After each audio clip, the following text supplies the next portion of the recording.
नमो भगवते वासुदेवाय। स्वस्ति श्री गणेशाय नमः। श्री सरस्वत्यै नमः। श्री गुरुभ्यो नमः। ओम नारायणाय विद्महे वासुदेवाय धीमहि तन्नो विष्णुं प्रचोदयात्। श्री द्वारिकाधीश की जय। श्री गोवर्धननाथ की जय। श्री बद्रीनाथ भगवान की जय। ओम नमः पार्वती पतिये हर हर महादेव हर।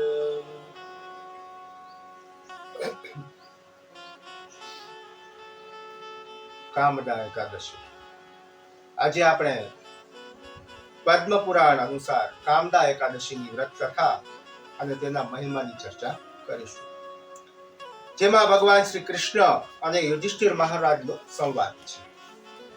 એક દિવસ યુધિષ્ઠિર મહારાજ ભગવાન શ્રી કૃષ્ણ પાસે આવી નમસ્કાર કરી જગ કલ્યાણ માટે જગને પાવન કરનારો પ્રશ્ન કર્યો કે ભગવાન, ચૈત્ર માસમાં જે એકાદશી આવે છે, કામદા એકાદશી, એ એકાદશીનું વ્રત શું છે, એની શું કથા છે અને એનો મહિમા, એનું વર્ણન કરો. ભગવાન કહે, હે રાજન, પૂર્વકાળમાં કામદા એકાદશીની કથા વશિષ્ઠ મહારાજે સૂર્યવંશી રાજા દિલીપને કહી હતી. તેનો સંવાદ હું તમને રજૂ કરું છું. વશિષ્ઠ મહારાજ કહે છે કે હે દિલીપ, હે રાજન, કામદા એકાદશીનું વ્રત કરવાથી મનુષ્યના બધા પાપ કરે છે અને અંતે તે જીવ ભોગ ભોગવીને વૈકુંઠ લોકમાં જાય છે. આમ બે વાક્યમાં મહિમા બતાવી વશિષ્ઠ મહારાજે કથા બતાવી છે કે પ્રાચીન કાળની વાત છે. નાગપુર નામનું એક સુંદર નગર છે. નાગપુર અર્થાત નાગોનું, સર્પોનું નગર. ત્યાં મહાભયંકર નાગરાજ પુંડરીકનું શાસન છે. તે નગરમાં ગંધર્વ, નાગ, કિન્નર, અપ્સરાઓ આદિ રહે છે. એનો નિત્યવાસ થઈ ગયો. એમાં લલિતા નામની એક સુંદર અપ્સરા તેના પતિ લલિત સાથે રહે છે. લલિત ગંધર્વ છે, લલિતા અપ્સરા છે. બંનેનું વૈવાહિક જીવન સુંદર છે. બંને સાથે નૃત્ય કરી નાગરાજ પુંડરીકનું મનોરંજન કરે છે. ગંધર્વ છે.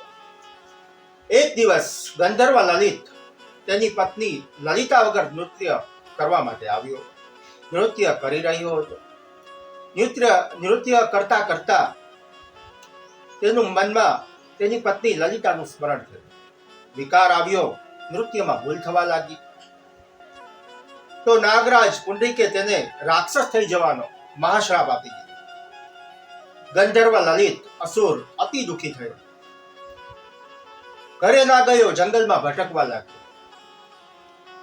લલિતાને જાણ થઈ, બહુ દુઃખી થઈ છે. તે પણ તેની પાછળ પાછળ જંગલમાં ભટકવા લાગી. ઘોર જંગલમાં શાંત મુનિનો આશ્રમ છે. લલિતા તે આશ્રમમાં ગઈ. મુનિને નમસ્કાર કર્યા. મુનિએ આશીર્વાદ આપ્યા છે. પછી લલિતાએ તેના પતિ લલિતને અસુર થઈ જવાની બધી વાત મુક્તિ માટે પૂછ્યું. તો શાંત મુનિએ કહ્યું છે કે હે લલિતા, તું તારા પતિ લલિતની મુક્તિ માટે કામદા એકાદશીનું વ્રત કર. ભગવાન નારાયણ, ભગવાન વિષ્ણુ એ તારા પતિને ફરીથી ગંધર્વ બનાવશે. તેનું ફળ તું એને અર્પણ કર. તારો પતિ ગંધર્વ થઈ જશે અને અંતે એ સ્વર્ગલોકમાં જાય છે. લલિતાએ શાંત મુનિના કથન અનુસાર વિધિવત રીતે કામદા એકાદશીનું વ્રત કરવું. વિધિવત રીતે અર્થાત દશમના દિવસે એક ટાઈમ કરી, એકાદશીના દિવસે ભગવાન નારાયણની પૂજા કરી, 16 ઉપચારે શક્તિ પ્રમાણે પૂજા કરી, એકાદશીનો ના દિવસે ઉપવાસ કરવો અને દ્વાદશીના દિવસે ફરી એકવાર ભગવાન વિષ્ણુની પંચ ઉપચારે પૂજા કરી બપોરે પારણ કરવું. આ એક વિધિ બતાવી છે જે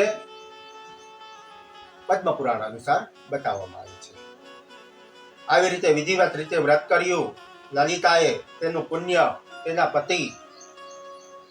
પતિને અર્પણ કર્યું તો એની તરત જ આસુરી મૃત્યુ ગઈ છે. દિવ્ય વેશધારી ગંધર્વ બની ગયો. બંને પતિ પત્ની વિમાનમાં બેસી સ્વર્ગમાં ગયા અને પછી નિત્ય ભગવાન શ્રી હરિ વિષ્ણુનું સ્મરણ કરવા લાગ્યા અને અંતે એ બંનેનો વૈકુંઠમાં વાસ થયો, બંનેની મુક્તિ થઈ. ભગવાન શ્રી કૃષ્ણ કહે છે કે હે રાજન, જે કામદા એકાદશીનું વ્રત કરે છે તે સર્વ પાપોથી મુક્ત થઈ મારા ધામ વૈકુંઠમાં આવે છે. અને જે વ્યક્તિ આ કામદા એકાદશીની કથાનું શ્રવણ કરે છે તેને વાજપા યજ્ઞનું ફળ પ્રાપ્ત થાય છે. આટલી ચર્ચા સાથે આજે આપણી આજના સત્રને વિરામ આપીશું.